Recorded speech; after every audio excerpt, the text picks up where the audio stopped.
صورت اس وقت کیا ہے؟ یورپ اور امریکہ سے آپ مشرق کی طرف آئیے، پہلے عالم عرب ہے، عرب مسلم ورلڈ. مجھے یہ کہتے ہوئے سخت دکھ ہو رہا ہے، پورا عالم عرب وہ فتح کر چکے. وہ عرب ممالک کے جو اسرائیل کے ساتھ کسی میز پر بیٹھ کر گفتگو کرنے کو تیار نہیں تھے، آپ دیکھ رہے ہیں کہ لائن لگ گئی. کبھی صرف انور سادات نے ریکگنائز کیا تھا، پوری دنیا میں شور مچا تھا، اس پر لعنت ملامت ہوئی تھی. اب تو ایک ایک کر کے وہ شاہ حسن ہو چاہے شاہ حسین ہو، اب تو وہاں سے ویزے ختم ہو رہے ہیں. سعودی عرب اور امارات، انہوں نے جو کچھ کاروباری بندشیں لگائی ہوئی تھی وہ ختم کر دی گئی، ان میں نرمی پیدا کر دی گئی. یہ صورتحال ہے کہ واقعتاً ان کی جو عالمی تسخیر کا پروگرام ہے وہ آگے بڑھ رہا ہے، اور بدقسمتی سے امت مسلمہ کا جو قلب ہے، اس امت کا قلب امیین پر مشتمل ہے. هو الذی بعث فی الامیین رسولا منہم یتلو علیہم آیاتہ ویزکیہم الی آخر الآیہ. حضور بھی امی تھے، انہی میں سے تھے صلی اللہ علیہ وسلم. لیکن آج وہ قلب جو ہے عالم اسلام کا، وہ یہودیوں کے شکنجے میں کسا جا چکا. بہرحال انہوں نے ابھی حال ہی میں پوپ سے بھی ایک فتویٰ حاصل کر لیا ہے کہ یہودیوں پر جرم نہیں ہے، الزام نہیں ہے مسیح کو سولی دینے کا. تاریخ بدل گئی. جو 1900 برس تک ایک تاریخ چلی آ رہی تھی، بیک جنبش قلم پوپ صاحب نے انہیں اس ذمہ داری سے بری. اور آپ نے دیکھا ہوگا حال ہی میں اسحاق ریبین جب یہ واشنگٹن سے واپس آ رہا تھا، جب کچھ وقفہ پڑ گیا تھا، جو مصالحت کی گفتگو ہو رہی تھی پی ایل او کے ساتھ، تو واشنگٹن سے واپس آتے ہوئے پوپ سے مل کر آیا ہے.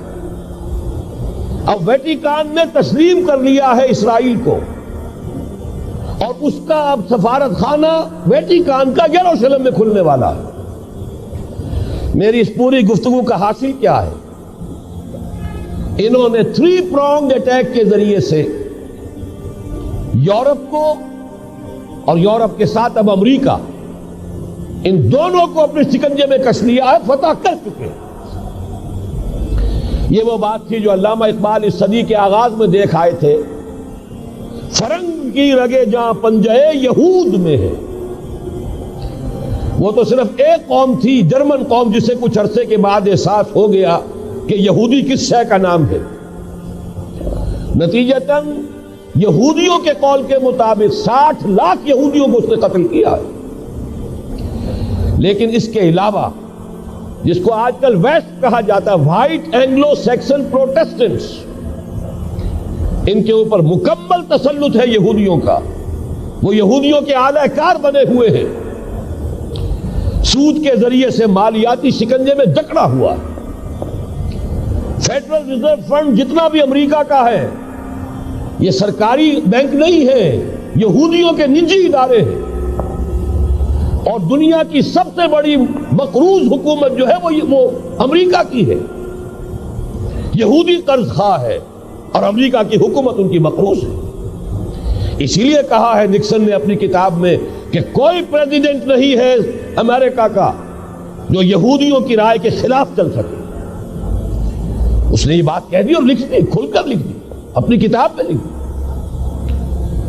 بہرحال اس کے ضمن میں جو انہیں آخری کامیابی حاصل ہوئی، اعلان بالفور 1917، یہودی آباد ہونے شروع ہو گئے. اور اصل میں اسی کے لیے خلافت کو منسوخ کرایا گیا. سلطان عبد الحمید، اگرچہ یہ ترکی خلافت جو ہے مرد بیمار کمزور، پھر بھی وہ مسلمانوں والا جذبہ اتنا تھا، انہیں بڑی سے بڑی رشوت پیش کی گئی تھی. ظاہر بات ہے یہودیوں سے بڑھ کر رشوت دینے والا کون ہو سکتا ہے، جن کے ہاں ایسے بینکر ہوں جو 40 بلین ڈالر کا ایک چیک لکھ سکے. پھر یہ کہ ان پر سیاسی دباؤ بہت ڈالا گیا. انہوں نے جب تک خلافت عثمانیہ برقرار رہی یہودیوں کو فلسطین میں آباد ہونے کی اجازت نہیں دی کہ جو معاہدہ کیا تھا حضرت عمر نے رضی اللہ تعالی عنہ، خلیفہ ثانی نے، خلیفہ راشد نے، ہم اس کے پابند ہیں اور ہم یہاں یہودیوں کو آباد ہونے کی اجازت نہیں دیں۔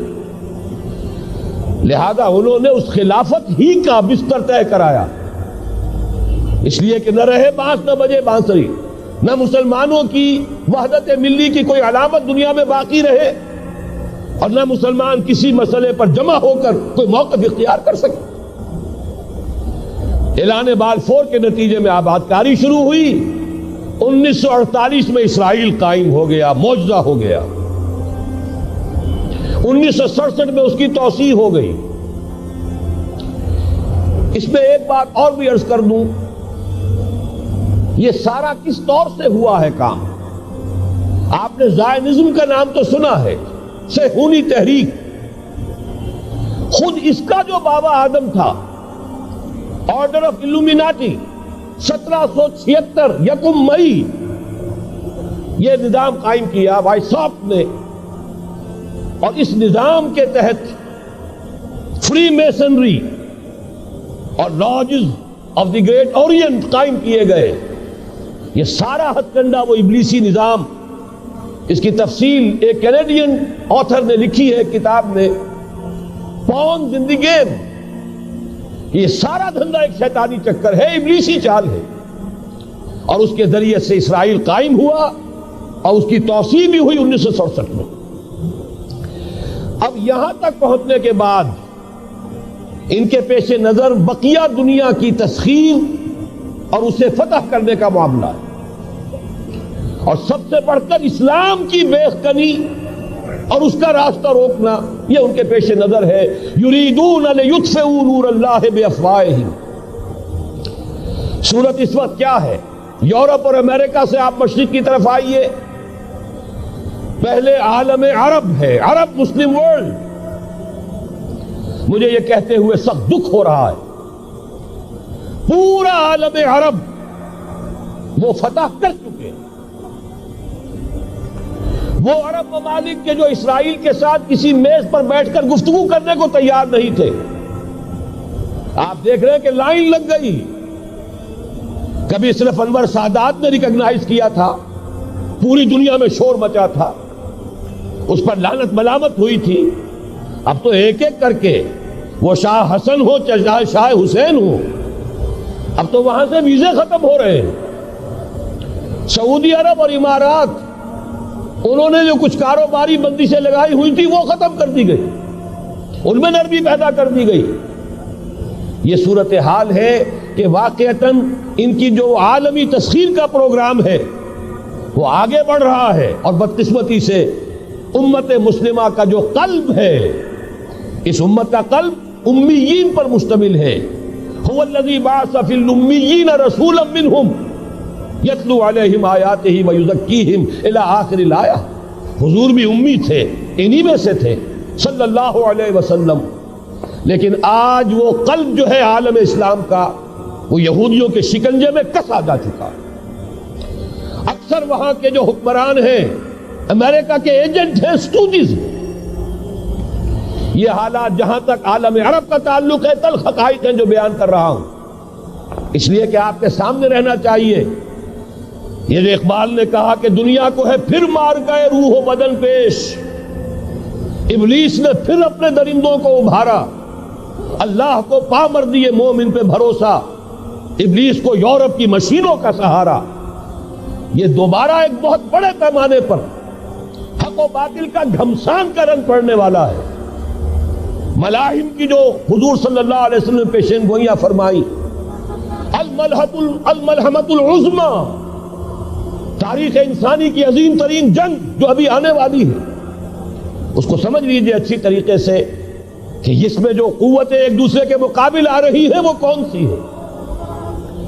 نیو ورلڈ آرڈر کہنے کو امریکہ کے زیر قیادت ہے، حقیقت میں امریکہ خود یہودیوں کے پنجے میں ہے۔ یہ وہی ابلیسی طاقت ہے جو آگے بڑھ رہی ہے۔ عالم عرب کو فتح کرنے کے بعد اب ان کے پاس اگلا عالم اسلام کا حصہ ہے، غیر عرب مسلم ورلڈ۔ ایران ہے، اس کے شمال مشرق میں ترکستان ہے، روسی اور چینی، مشرق میں افغانستان ہے، پاکستان ہے. یہ ایک بہت بڑا سالڈ بلاک ہے. اس کے بعد اگرچہ ہندوستان آتا ہے، بھارت، ظاہر بات ہے کہ وہاں مسلمان اقلیت میں ہیں سوائے کشمیر کے، لیکن یہ نوٹ کیجئے کہ وہاں بھی کم سے کم 15-18 کروڑ مسلمان موجود ہیں. آج بھی دنیا کا سب سے بڑا ملک جس میں مسلمانوں کی تعداد اور جن کی نفری سب سے بڑھ کر ہے وہ بھارت ہے. اس کے بعد پھر انڈونیشیا، ملائیشیا ہے. اس سے آگے ہے پھر فار ایسٹ، ابھی انہیں فتح کرنا ہے. نیو ورلڈ آرڈر کا یوں سمجھیے کہ ابھی یہ ہارڈ نٹ ٹو کریک، ابھی ایک لوہے کا چنا ہے چائنا کی شکل میں موجود.